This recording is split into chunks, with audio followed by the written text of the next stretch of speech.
Selamat pagi anak-anak. Pagi. Baik. Assalamualaikum warahmatullahi wabarakatuh. Waalaikumsalam warahmatullahi wabarakatuh. Tolong ketua kelas dibimbing berdoanya, tolong Rahma. Kita duduk siap, berdoa mulai. Bismillahirrahmanirrahim. Alhamdulillahi rabbil alamin. Ar-Rahmanirrahim. Maliki yaumiddin.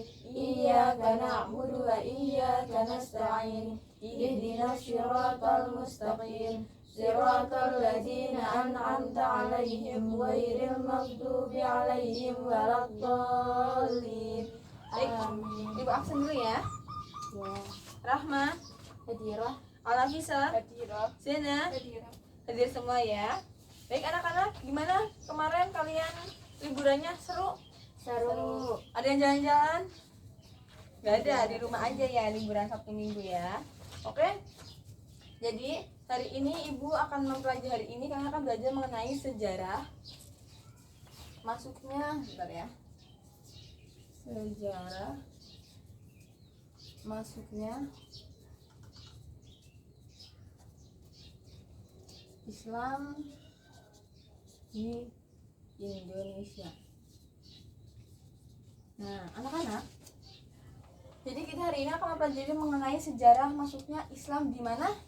Indonesia itu sendiri. Nah, sebelumnya Ibu itu mengharapkan kalian nanti setelah belajar ini kalian bisa menerapkan dalam kehidupan sehari-hari, bahwa bisa membedakan antara teori-teori yang Ibu ajarkan nanti, bisa mengimplementasikan, bisa menceritakan kemudian hari, bisa menjadi bahan ajar kalian kalau kalian melanjutkan studi lebih lanjut. Oke?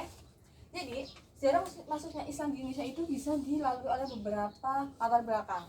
Seperti contohnya adalah yang pertama ada ekonomi,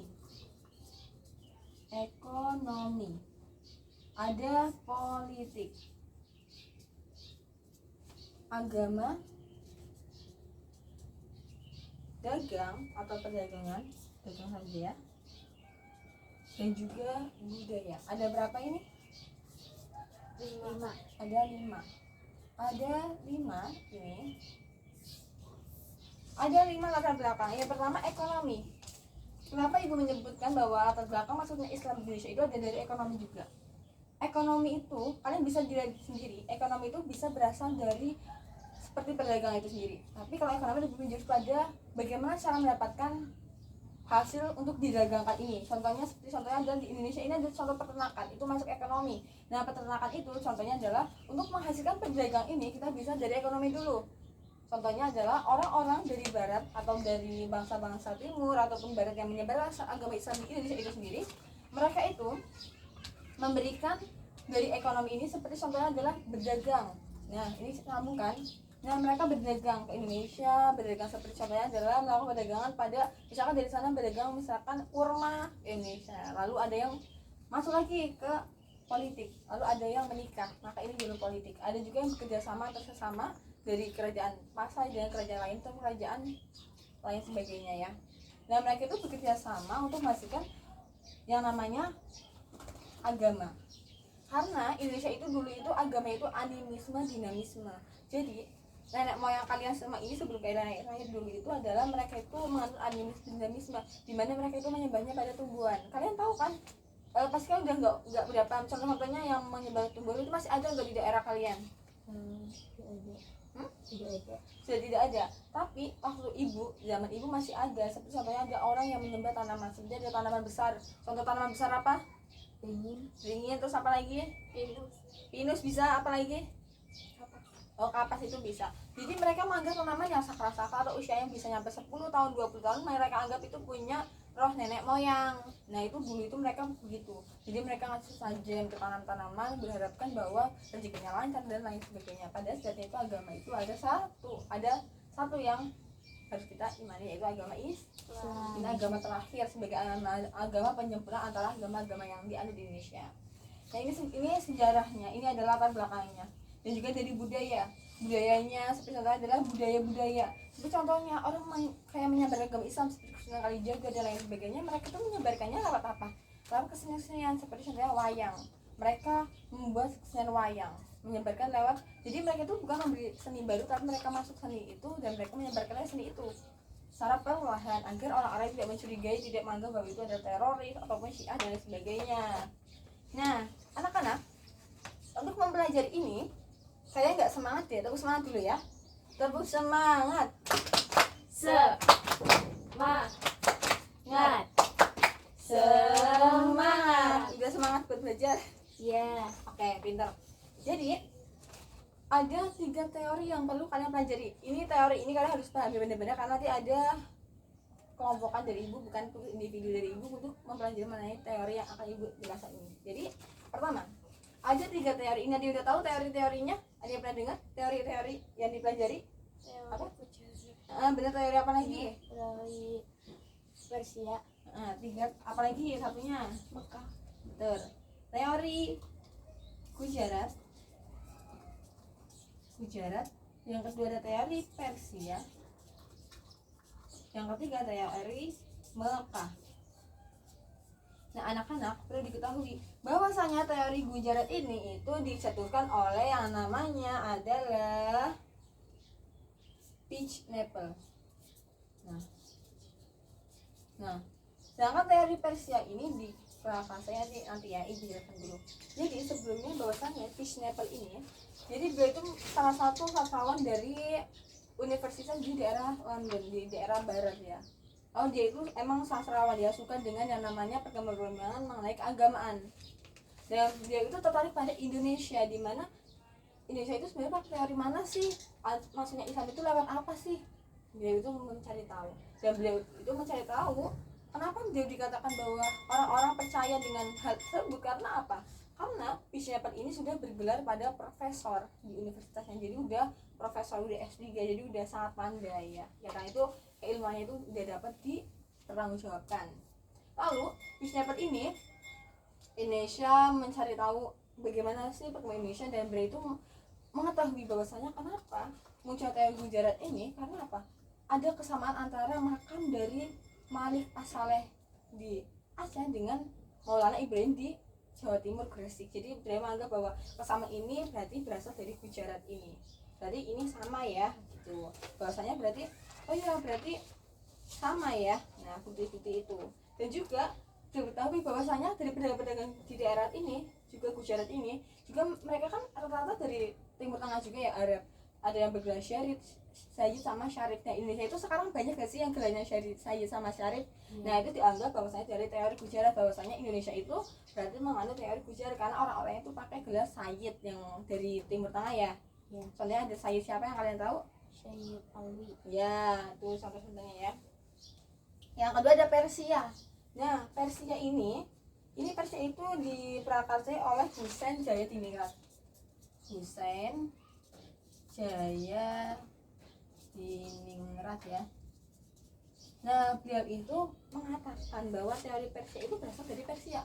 Kenapa? Karena ada persamaannya. Kalian kan besok kan bulan Asyura ya, 10 Muharram. Kalian memperingati nggak dengan cara puasa, adanya banyak anak yatim, bersedekah maupun lainnya, banyak yang ziarah-ziarah ke makam wali. Nah, itu salah satunya itu katanya itu mengikuti Persia, karena Indonesia itu sama dengan di daerah Persia. Mereka itu memperingati 10 Muharram. Karena di sana itu di Persia itu memperingati 10 Muharram. Jadi sampai Indonesia dianggapnya bahwa sama. Cuma di sana itu 10 Muharram itu menganggap bahwa ada larung yang namanya itu untuk Karbala. Jadi itu Syiah. Tapi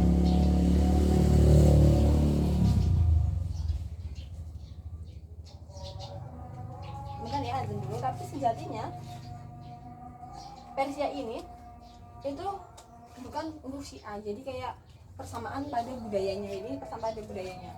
Yang kedua ada persamaan dalam mengeja huruf. Jadi kita kalau mengeja huruf kan ada 25 huruf ya, ada alif, batasa. Jadi sama dengan Persia. Jadi menganggap bahwa itu dari Persia. Orang Islam kalau belajar bahasa Arab kayak Persia, berarti itu ajaran dari Persia. Perdagangan, politik maupun lain sebagainya. Jadi dianggap sama. Buktinya itu dari persamaan batu nisan, sama dan Gujarat ini, yaitu persamaan pada batu nisan makam Malik As-Saleh Samudra Paksa di Aceh dengan makam Maulana Ibrahim di Gresik, Jawa Timur. Ketiga ada di Mekah. Siapa sih pencetus Mekah? Tahu, ada yang tahu? Siapa? Tahu tidak? Tidak. Buya. Siapa Buya siapa? Mekah. Nah, pinter-pinter kok, tepuk tangan. Nah, Buya Hamka, tapi Buya Hamka ini pada abad ke-7 ya ini ya, menganggap bahwa teori Gujarat dan Persia itu salah. Mereka itu kontra. Tadi dapat dijelaskan bahwa Buya Hamka itu menjelaskannya bahwa teori masuknya Islam itu ya dari Mekah. Jadi dianggap bahwa teori Mekah, bukan teori Gujarat maupun dari Persia. Tidak, karena menurut Buya Hamka ini sendiri bahwasanya agama Islam itu agama yang rahmatan lil alamin, berasal dari yang namanya dari Mekah.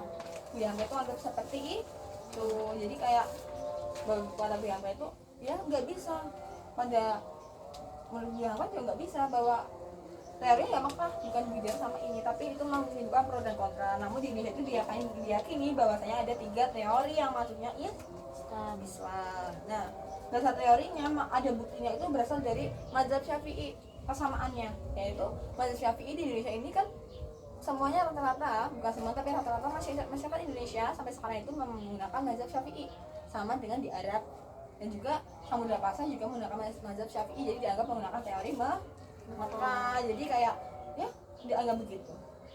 Dan juga timbulnya di Indonesia itu banyak perkampungan Arab yang mengawali itu dari Sumatera Barat. Salah satu kampung itu, satu kampung itu semua masyarakat Arab, dan itu dianggap bahwasanya berasal dari Mekah. Maka dari itu pihak kami menunjukkan bahwasanya teori Mekah itu sangat kontra dengan teori Gujarat dan juga Persia.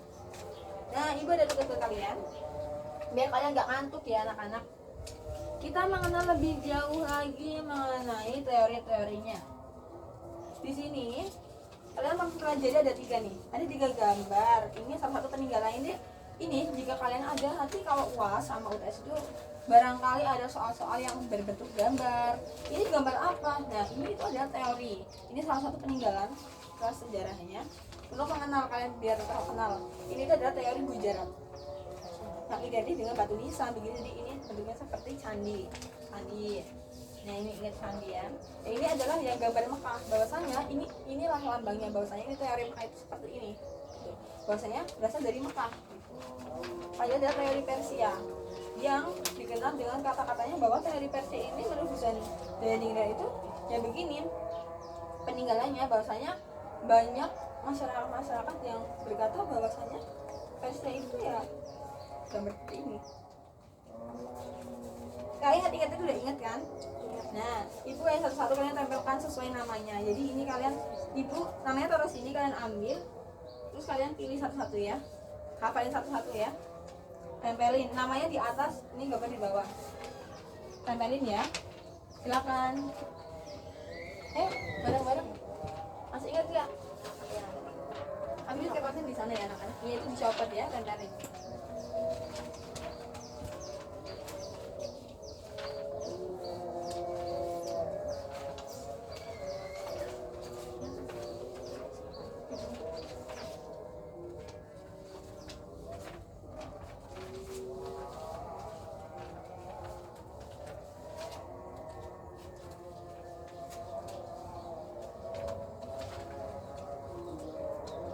Yes, itu atasnya dikasih ya, tutupin tulisannya aja, nah gitu atas aja, nah gitu. Ayo, udah paham kan mana semuanya?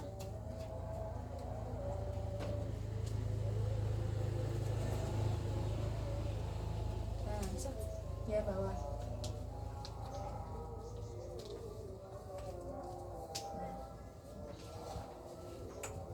Benar sekali anak-anak, tepuk tangan bareng-bareng. Benar sekali. Jadi ini ciri khasnya teori Persia. Ini kayak peninggalannya ya, di Samudra Pasar di Aceh. Ini teori Mekah, ciri khasnya ada di Mekah, di Samudra di sana. Gujarat ciri khasnya dengan ini batu nisan dan kiri. Selanjutnya ada ibu ada gambar lagi anak-anak biar kalian paham lagi. Kalian dari tadi ibu cuma nyertain siapa sih tokoh-tokohnya, tapi kalian nggak kenal kayak apa sih wajah tokohnya, kepo nggak? Nah, yang pertama dari teori Persia itu sendiri ada yang namanya siapa tadi? Husain Jaya Diningrat. Ingat-ingat nih. Yang kedua ada teori Mekah itu siapa? Buya Hamka ya. Yang ketiga ada siapa tadi? J. Pineapple. Ada siapa? J. Pineapple. Ya ini ingat? Oke, kalian ibu kasih, nanti kalian pilih lagi, tempel lagi. Masih hafal kan? Ayo silakan tempel lagi. Kalian tempel di sini aja.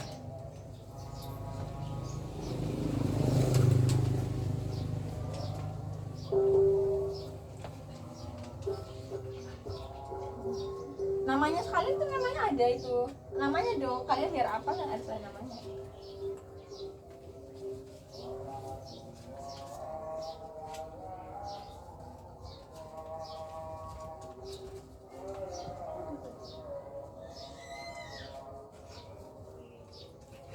Oke, udah dapat ini ya. Jadi taruh sini, selipin sini aja nih teori. Ini siapa Husan? Husan itu siapa? Punya siapa Husan? Tempelin ke yang pas, teorinya siapa?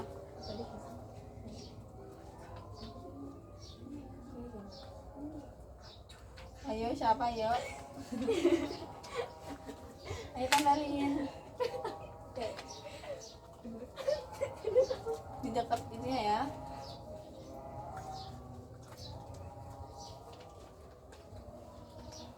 Kalau nggak ada tempelin ke situ aja, di atasnya aja selipin.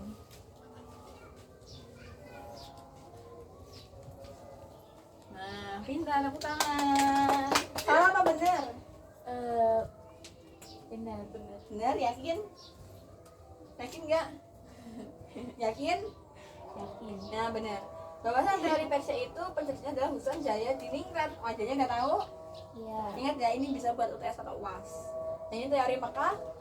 Pencetusnya Buya Hamka. Teori Gujarat pencetusnya siapa? JP Nepal. Siapa? Siapa? JP Nepal. Beach Nepal. Beach Nepal. Oke, tepuk tangan dulu. Oke. Selanjutnya ada tugas individu dari ibu. Kalian nanti jawab ya. Ibu kasih soalnya, nanti kalian jawab. Nanti kalian maju. Ibu kasih 2 orang aja ya. Yang satu sendirian, yang satunya 2. Ini sendirian ya. Ini berdua. Udah ketemu belum jawabannya anak? Udah, silakan maju. Yang sendirian dulu, Rahma maju. Itu maju. Ya, berdiri aja nggak apa-apa. Ya, berdiri. Bacakan ya jawaban kamu. Berikut adalah kekurangan serta kelebihan dari teori Mekah. 1. Teori Mekah yang dicetuskan oleh Buya Hamka ini memiliki kekurangan, yaitu kurangnya fakta yang disajikan dalam teori Mekah untuk menjelaskan peranan bangsa Arab dalam proses penyebaran agama Islam di Indonesia. 2. Sedangkan kelebihan teori Mekah adalah terverifikasinya sebuah fakta untuk mendukung teori Mekah ini, yaitu adanya adalah mazhab yang digunakan di Indonesia serta di Arab berupa mazhab Syafi'i, di mana dasar teori tersebut telah berkali-kali disebutkan dan menjadi penguat bahwa agama Islam pertama kali datang dari Arab dan bukan dari Gujarat atau negara lain. Kelebihan yang kedua adalah gelar yang dipakai oleh raja pada Samudra Pasai, yaitu Al-Malik, dan gelar tersebut juga digunakan oleh para raja di Arab dan umum digunakan di Mesir. Baik, untuk kelompok 2 nanti itu minggu depan aja ya, karena ini mau istirahat bentar lagi, tinggal 5 menit lagi. Anak-anak ada yang mau menyimpulkan? Rahmat, tolong simpulkan nanti pada hari ini. Bisa simpulkan? Nggak bisa. Yaudah nggak bisa. Yaudah ibu aja yang jelaskan ya. Jadi sejarah masuknya agama Islam ini sendiri di Indonesia itu sendiri memiliki 3 teori. Yang pertama teori apa? Persia yang dicetuskan oleh siapa? Husain Jaya Diningrat. Yang kedua ada teori siapa? Teori Mekah yang dicetuskan oleh Buya Hamka. Yang ketiga ada teori Gujarat yang dicetuskan oleh JP Nepal. Nah, anak-anak, ibu mengharapkan anak-anak nanti belajar lebih giat lagi dan lebih tertarik lagi terhadap sejarah. Kalian semangat dengan pembelajaran hari ini tidak? Semangat. Terima kasih ya, senang. Kalau kalian senang, ibu juga senang sekali ya. Nah, dari pembelajaran hari ini, ibu mengharapkan kalian lebih mengunjungi perpustakaan kita agar kalian itu dapat termotivasi dengan buku-buku kita. Itu kan banyak, jadi kalian tidak perlu memakai referensi lewat HP, smartphone. Jadi kalian bisa lihat di perpustakaan karena lebih lengkap dan lebih terpercaya dan dapat dipertanggungjawabkan oleh pembuat teorinya.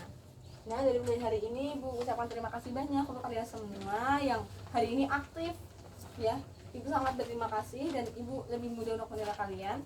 Dan ibu terima kasih banyak karena penilaian pada hari ini dinilai dari keaktifan kalian, tugas individu dan sikap kalian di kelas. Kalau kalian selengean itu nilainya mungkin berkurang ya. Oke, sekian dari ibu. Kayak ini udah waktunya udah istirahat juga ya. Wassalamualaikum warahmatullahi wabarakatuh. Waalaikumsalam warahmatullahi wabarakatuh.